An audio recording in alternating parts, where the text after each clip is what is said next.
Mrs. Bennet, however, with the assistance of her 5 daughters, could ask on the subject was sufficient to draw from her husband any satisfactory description of Mr. Bingley.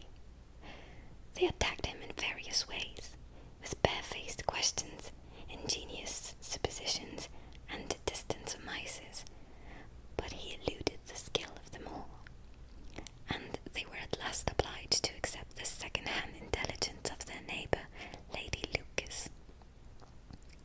Her report was highly favourable. Sir William had been delighted with him. He was quite young, wonderfully handsome, extremely agreeable, and to crown the whole, he meant to be at the next assembly with a large party. Nothing could be more delightful. To be fond of dancing was a certain step towards falling in love, and very lively hopes of Mr. Bingley's heart were entertained. "If I can but see one of my daughters happily settled at Netherfield," said Mrs. Bennet to her husband, "and all the others equally well married, I shall have nothing to wish for." In a few days, Mr. Bingley returned Mr. Bennet's visit, and sat about 10 minutes with him in his library. He had entertained hopes of being admitted to a sight of the young ladies, of whose beauty he had heard much, but he saw only the father. The ladies were somewhat more fortunate, for they had the advantage of ascertaining from an upper window that he wore a blue coat and rode a black horse.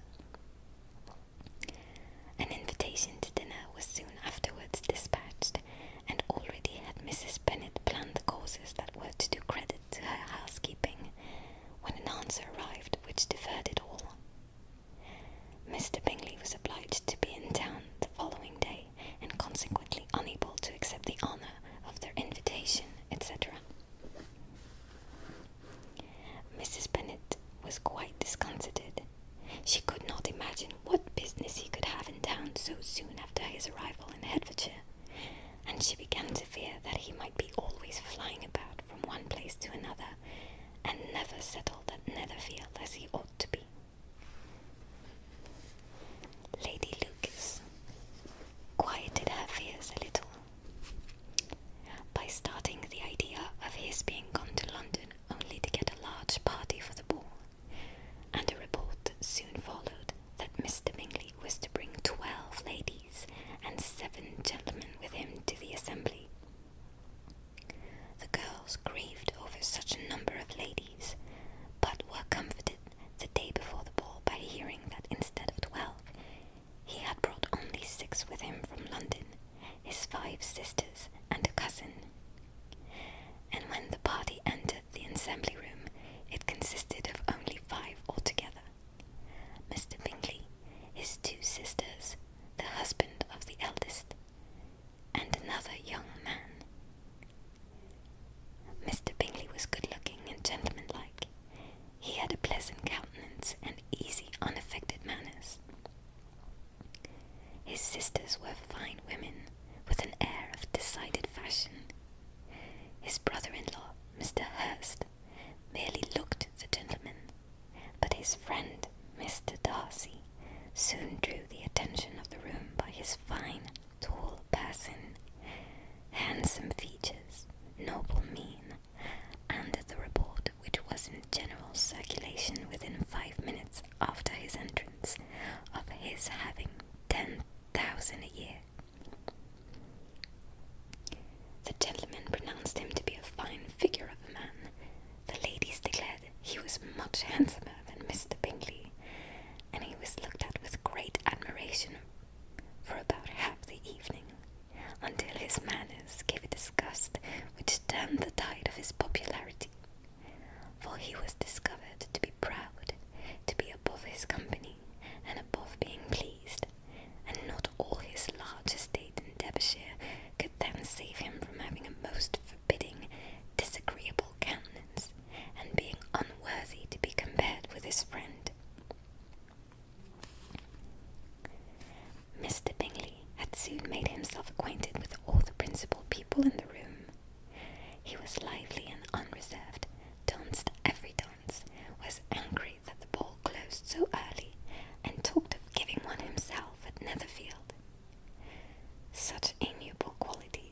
must speak for themselves. What a contrast between him and his friend! Mr. Darcy danced only once with Mrs. Hurst, and once with Miss Bingley, declined being introduced to any other lady, and spent the rest of the evening in walking about the room, speaking occasionally to one of his own party. His character was decided. He was the proudest, most disagreeable man in the world, and everybody hoped that he would never come there again. Amongst the most violent against him was Mrs. Bennet, whose dislike of his general behaviour was sharpened into particular resentment by his having slighted one of her daughters. Elizabeth Bennet had been obliged, by the scarcity of gentlemen, to sit down for 2 dances, and during part of that time Mr. Darcy had been standing near enough for her to overhear a conversation between him and Mr. Bingley, who came from the dance for a few minutes to press his friend to join it. "Come, Darcy," said he, "I must have you dance. I hate to see you standing about by yourself in this stupid manner. You had much better dance." "I certainly shall not. You know how I detest it unless I am particularly acquainted with my partner. At such an assembly as this, it would be insupportable. Your sisters are engaged, and there is not another woman in the room whom it would not be a punishment to me to stand up with." "I would not be so fastidious as you are for a kingdom," cried Bingley. "Upon my honour, I never met with so many pleasant girls in my life as I have this evening, and there are several of them you see uncommonly pretty." "You are dancing with the only handsome girl in the room," said Mr. Darcy, looking at the eldest Miss Bennet. "Oh, she is the most beautiful creature I ever beheld, but there is one of her sisters sitting down behind you, who is very pretty, I dare say, and very agreeable. Do let me ask my partner to introduce you." "Which do you mean?" And turning around, he looked for a moment at Elizabeth, till catching her eye, he withdrew his own and coldly said, "She is tolerable, but not handsome enough to tempt me, and I am in no humour at present to give consequence to young ladies who are slighted by other men. You had better return to your partner and enjoy her smiles, for you are wasting your time with me." Mr. Bingley followed his advice. Mr. Darcy walked off, and Elizabeth remained with no very cordial feelings towards him. She told the story, however, with great spirit among her friends, for she had a lively, playful disposition which delighted in anything ridiculous. The evening altogether passed off pleasantly to the whole family.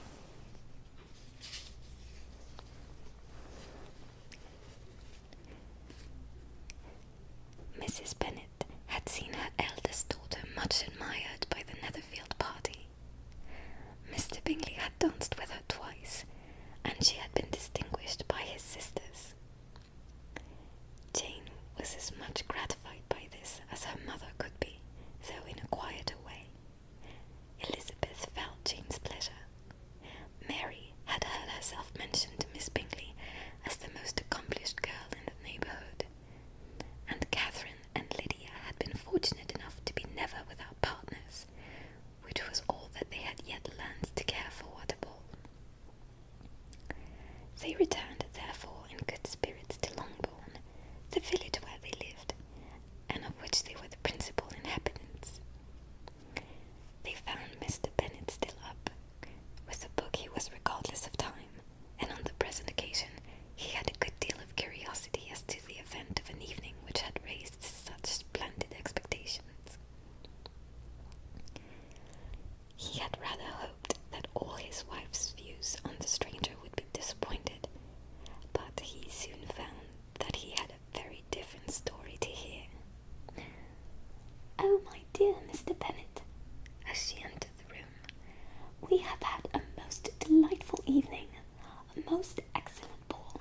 I wish you had been there. Jane was so admired, nothing could be like it. Everybody said how well she looked, and Mr. Bingley thought her quite beautiful and danced with her twice. Only think of that, my dear. He actually danced with her twice, and she was the only creature in the room that he asked for a second time. First of all, he asked Miss Lucas. I was so vexed to see him stand up with her. But, however, he did not admire her at all. Indeed, nobody can, you know. And he seemed quite struck with Jane as he was going down the dance. So he inquired who she was, and got introduced, and asked her for the two next. Then the 2/3 he danced with Miss King, and the 2/4 with Maria Lucas, and the 2/5 with Jane again, and the 2/6 with Lizzie, and the Boulanger. If he had had any compassion for me, cried her husband impatiently, he would not have danced half so much. For God's sake, say no more of his partners. Oh, that he had sprained his ankle in the first dance. Oh, my dear, continued Mrs. Bennet, I am quite delighted with him. He is so excessively handsome, and his sisters are charming women. I never in my life saw anything more elegant than their dresses. I dare say the lace upon Mrs. Hurst's gown. Here she was interrupted again. Mr. Bennet protested against any description of finery. She was therefore obliged to seek another branch of the subject, and related, with much bitterness of spirit and some exaggeration, the shocking rudeness of Mr. Darcy. But I can assure you, she added, that Lizzie does not lose much by not suiting his fancy, for he is a most disagreeable, horrid man, not at all worth pleasing, so high and so conceited that there was no enduring him. He walked here and he walked there, fancying himself so very great, not handsome enough to dance with. I wish you had been there, my dear, to have given him one of your set-downs. I quite detest the man. End of chapter 3. How exciting! We have met Mr. Bingley and Mr. Darcy and Mr. Bingley's sisters at the ball. And Jane danced with Mr. Bingley, but Elizabeth was slighted by Mr. Darcy. I don't think he made a very good first impression. So I guess further down the story we'll see what happens with those two. So I hope you're enjoying these, that you've had lovely